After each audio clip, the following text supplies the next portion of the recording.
¿Qué tal? Muy buenas tardes. Aquí estamos en este día, nuevamente con la Biblia abierta, después de haber estado orando, un momento tan lindo, y en plena comunión con el Señor, para seguir buscando en la Biblia y descubriendo,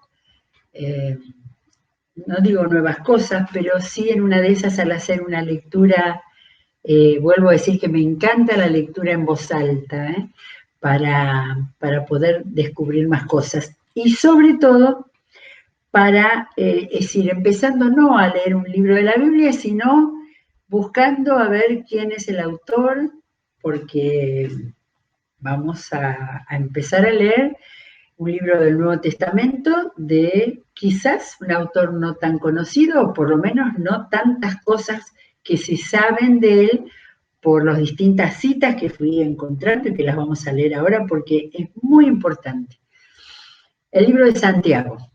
Para muchos, Santiago es el libro que habla mal de la lengua, que dice un montón de cosas terribles de la lengua y que habla de las obras y de hacer buenas obras. Y ahí se quedó todo. Y Santiago es muchísimo más rico por quién era, en primer lugar.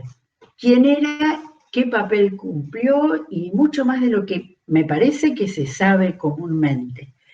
Así que, ¿saben la primera vez que aparece Santiago en el Nuevo Testamento? Santiago era Jacobo, ¿sí? Después me explico más adelante. En la carta, en la epístola, aparece ya el nombre Santiago, quizás como un nombre más moderno, que fue más conocido, pero no en el tiempo en que Jesús vivía. En el tiempo en que Jesús vivía se llamaba Jacobo, que en realidad es el mismo nombre.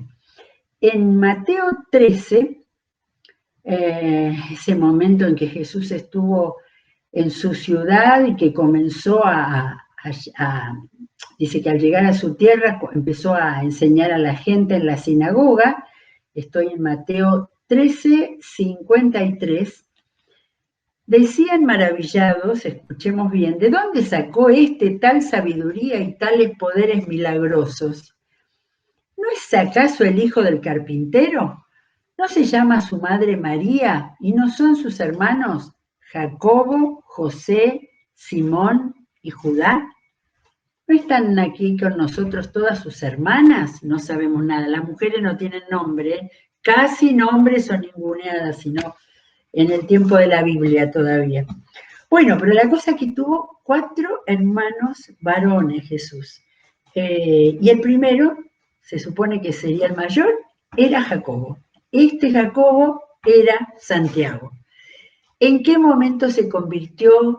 ¿En qué momento tuvo la revelación? Él se educó junto a Jesús, no sabemos qué diferencia de edad, pero se educó junto a él y empezó a ver seguramente su ministerio en Galilea, por lo menos el más cercano, como para oír hablar de él. No, creo que con toda seguridad, aparte vamos a ver por ahí, no busqué la cita, pero donde dice acá tu madre y tus hermanos que te buscan, que le dijeron a Jesús. De manera que, interesante, la verdad es que nunca me había prestado atención al nombre, comunes nombres de estos 4 hermanos, ¿no? Los nombres que se usaban en la época. Ahora, viene Jacobo primero, después José, Simón y Judas. Y Judas, el 4.º hermano de Jesús, era el que escribió la carta de Judas, la última antes del Apocalipsis, que vimos por lo menos de mi parte, con gran entusiasmo por haber descubierto cuánto material, ¿se acuerdan del libro de Números, que nos hizo oír mucho al Antiguo Testamento? Y con mucha preocupación por los infiltrados, ¿sí? Me vuelve a la memoria todo lo que vimos hace un par de semanas a lo sumo. Así que 2 de los hermanos de Jesús fueron creyentes, ojalá que todos los otros, pero el primero, Jacobo, fue mucho más. Ahora, algo de ellos que vimos justamente el otro día cuando estuvimos viendo los mensajes de Jesús que Juan nos contó en los capítulos 5, 6, 7, 8, También tenemos en Juan 7, no por nombre, pero sí, los hermanos de Jesús le dijeron, 7:3, ¿se acuerdan? Deberías ir de aquí a Judea para que tus discípulos vean las obras que realizas, porque nadie que quiera darse a conocer actúa en secreto, ya que haces estas cosas, deja que el mundo te conozca. Y el comentario de Juan fue, lo cierto es que ni siquiera sus hermanos creían en él. De manera que hasta acá todavía no había ninguna respuesta por parte de ellos. Y bueno, buenísimo que tenemos al menos estas pistas para ir dándonos cuenta, imaginando, porque repito, no sabemos en qué momento, cuando ahí se encontraron en la fiesta, es cuando Jesús dio el maravilloso mensaje de el que cree en mí correrán ríos de agua viva. No sé si estuvieron cuando fue la resurrección de Lázaro, pero en qué momento, o al pie de la cruz, en qué momento este Jacobo Santiago llegó a conocerlo como el Salvador y a tener la experiencia personal. Pero bueno, paso a recorrer algunos pasajes donde aparece Jacobo y vamos a ver qué puesto llegó a tener en la iglesia. En 1 Corintios 15, el apóstol Pablo, en ese capítulo que habla de la resurrección de Jesús de una manera extraordinaria, en 15:3 da un relato, Pablo, que no había estado ahí, pero evidentemente muy bien informado de algunos datos que no tenemos en otro lado. Dice, 15:3, porque ante todo les transmití a ustedes lo que yo mismo recibí, que Cristo murió por nuestros pecados, según las Escrituras, que fue sepultado, que resucitó al tercer día, según las Escrituras, acá es doctrina pura y clara, y que se apareció a Cefas, a Pedro, y luego a los 12, ¿sí? Ahí no le contaron que Pedro y Juan eran. El otro Jacobo famoso era el hermano de Juan, ¿sí? Pero ese Jacobo lo mataron al principio, nomás lo mandó matar Herodes. Así que se apareció, dice, a Cefas y luego a los 12. Después se apareció a más de 500 hermanos a la vez, la mayoría de los cuales vive todavía, aunque algunos han muerto. Luego se apareció a Jacobo y más tarde a todos los apóstoles. Y Pablo va a decir el último de todos a mí. Pero está poniendo a Jacobo, a este Jacobo, al hermano de Jesús, anterior de haber recibido la aparición de Jesús personalmente. Y eso no lo tenemos contado en ningún lado. Bueno, otra aparición ya en el libro de los Hechos, ahora tenemos el libro de los Hechos.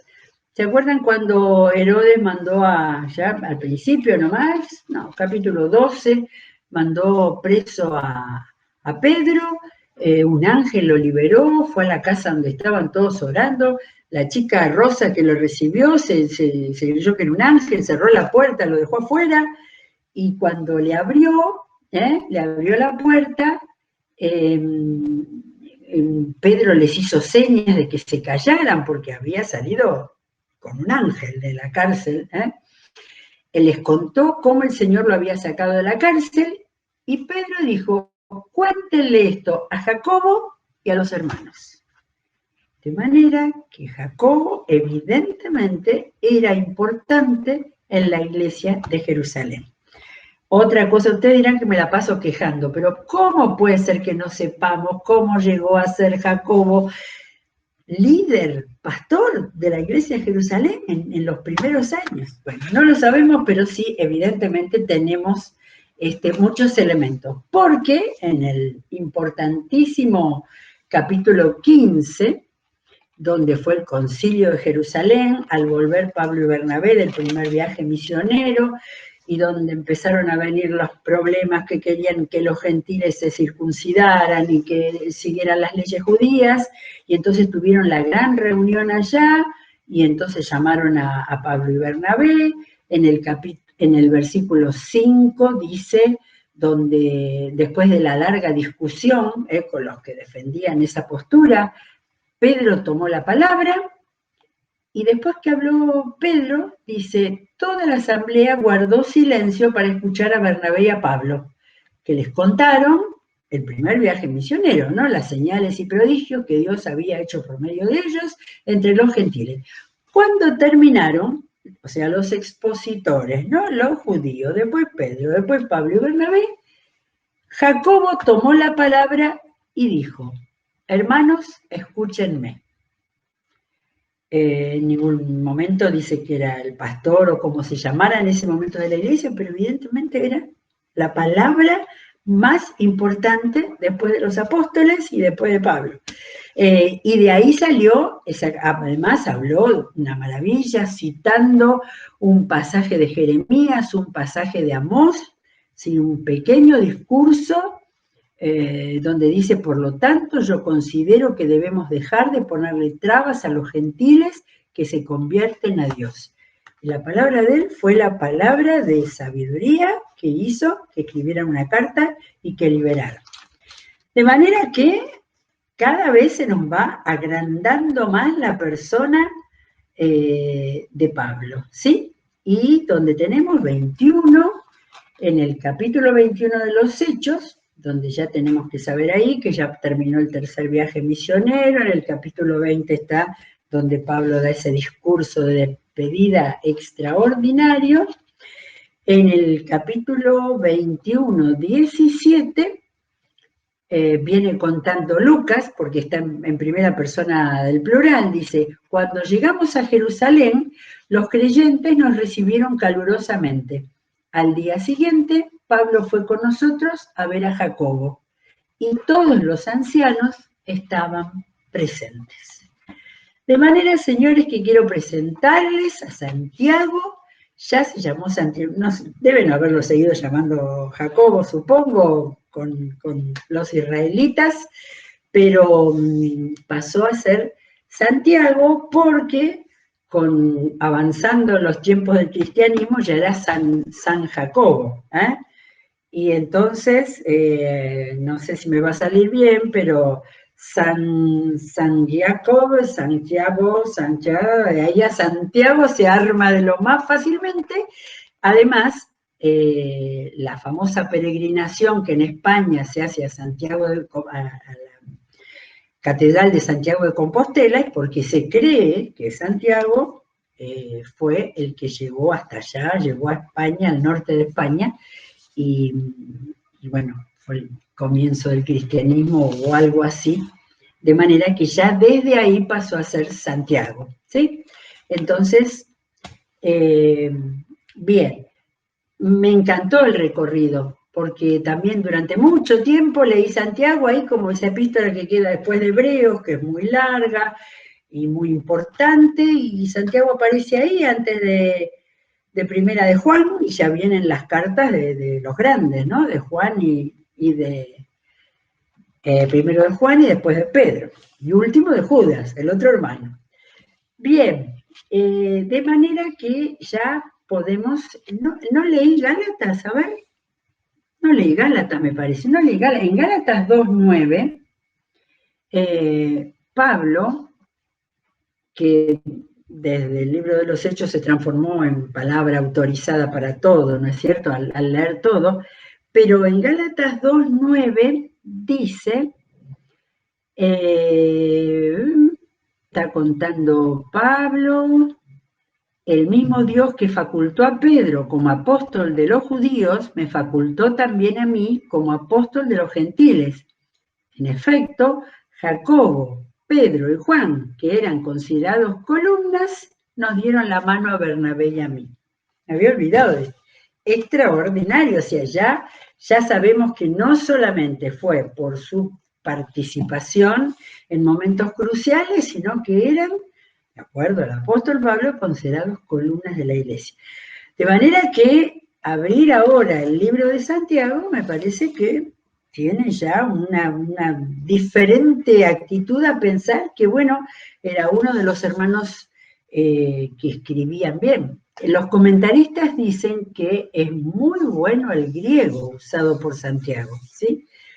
Pero que seguramente que no es para que pareciera nada raro, sino que evidentemente la cultura helenística, la cultura griega ya se había difundido de una manera que todo el mundo podía escribir. De manera que, bueno, acá tenemos al hermano de Jesús, acá tenemos al líder de la iglesia de Jerusalén, y es importante la fecha en la cual el libro fue escrito. Se considera, siempre teniendo dudas, pero se considera que fue escrito alrededor del año 50.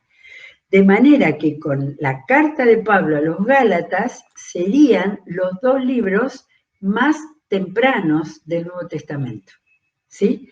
Entonces, interesante el tema de la fecha para poder ver cómo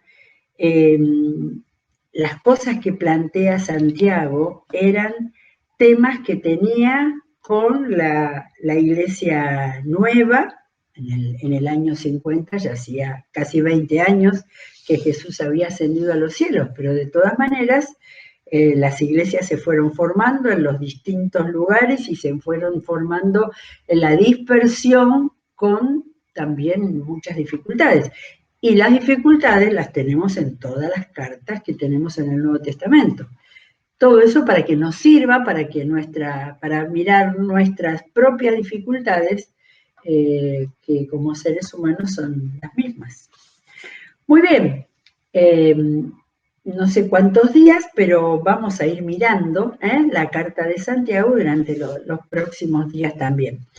Tengo acá a mano la Biblia de la Nueva Reforma, que en este momento va a ser tomada muy en cuenta. Ya leí la introducción del pastor Carlos a la carta de Santiago y en algún momento vamos a comentar cuando vayamos avanzando en la lectura, ¿sí? Bien, la presentación es sumamente sencilla. Santiago, siervo de Dios y del Señor Jesucristo, ¿sí? A las 12 tribus que se hallan dispersas por el mundo. Saludos.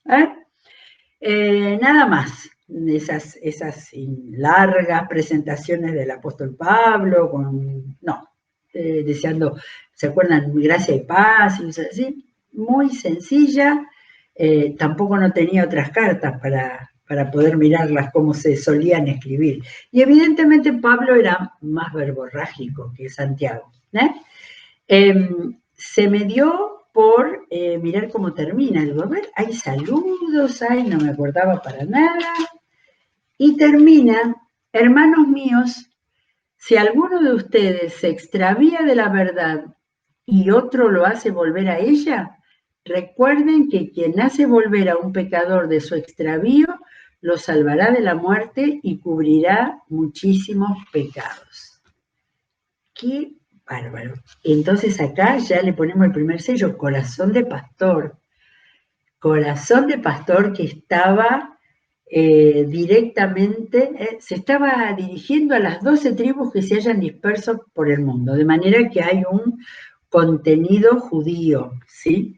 Y lo vamos a ver cuántas citas indirectas hay del Antiguo Testamento o del Nuevo Testamento de palabras de Jesús que vamos a encontrar acá también.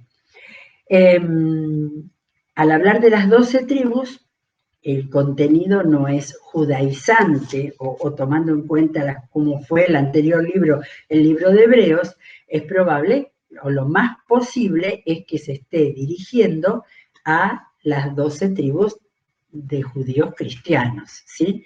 Porque esta es una carta que no apunta a enseñar doctrina, que no habla de la muerte y resurrección de Jesús, que no habla del Espíritu Santo, ¿sí? Habla de la vida, ¿sí?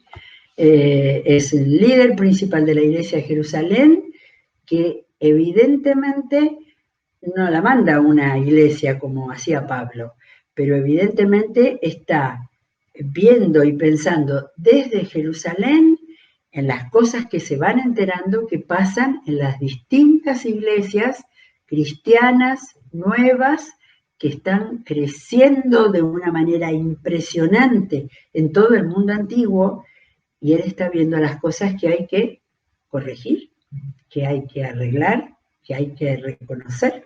Bueno, hoy fue mucha introducción, pero vamos a empezar con los primeros versículos, ¿sí? Y los primeros versículos de entrada. ¿Se acuerdan que Pablo empezaba orando, dando gracias por haber sabido las cosas buenas? No, acá, directo. Hermanos míos, considérense muy dichosos cuando tengan que enfrentarse con distintas pruebas. Considérense muy dichosos cuando tengan que enfrentarse con diversas pruebas. De manera que evidentemente ya estaba el ambiente de pruebas y persecuciones, de conflictos, ya no eran los primeros 4 o 5 capítulos del libro de los Hechos, cuando todo era una hermandad y cuando no había problemas de persecución, pero ya evidentemente comienza hablando de, ¿sí?, las diversas pruebas. Cuando dice considérense muy dichosos ante las pruebas, ¿no? Pero hay dichosos, me acordé, que es la palabra que se usa en las bienaventuranzas. Y vamos a ir viendo a lo largo de las cartas de qué manera siempre hay alguna palabrita que tiene que ver con el Sermón del Monte, ¿sí? Descubrimientos con las referencias, buscando y viendo a ver dónde salió, dónde lo leí, dónde lo escuché. Así que considerémonos muy dichosos cuando tengamos que enfrentarnos con diversas pruebas, pues ya saben que la prueba de su fe produce constancia.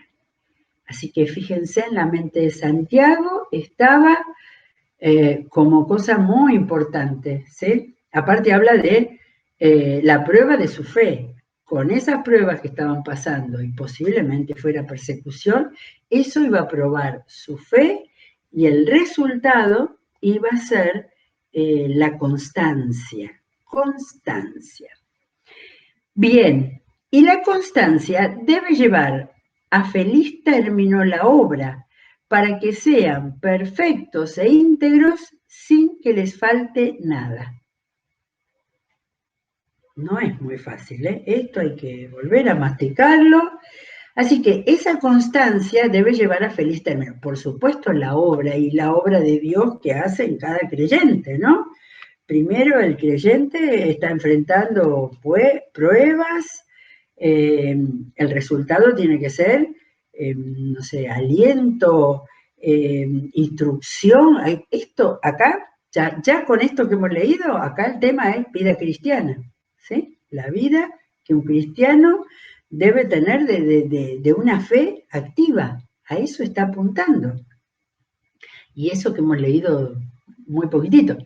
Así que vuelvo porque yo necesito volver a entenderlo bien, ¿eh? La constancia debe llevar a feliz término la obra para que sean perfectos e íntegros sin que les falte nada. Perfectos e íntegros, ¿eh? Perfectos es la famosa palabra en griego teleios, que quiere decir completos, ¿sí? No santos con la creencia antigua con la aureolita. Perfecto es un cristiano cabal, un cristiano completo, y después la palabra íntegros, ¿sí? Íntegros.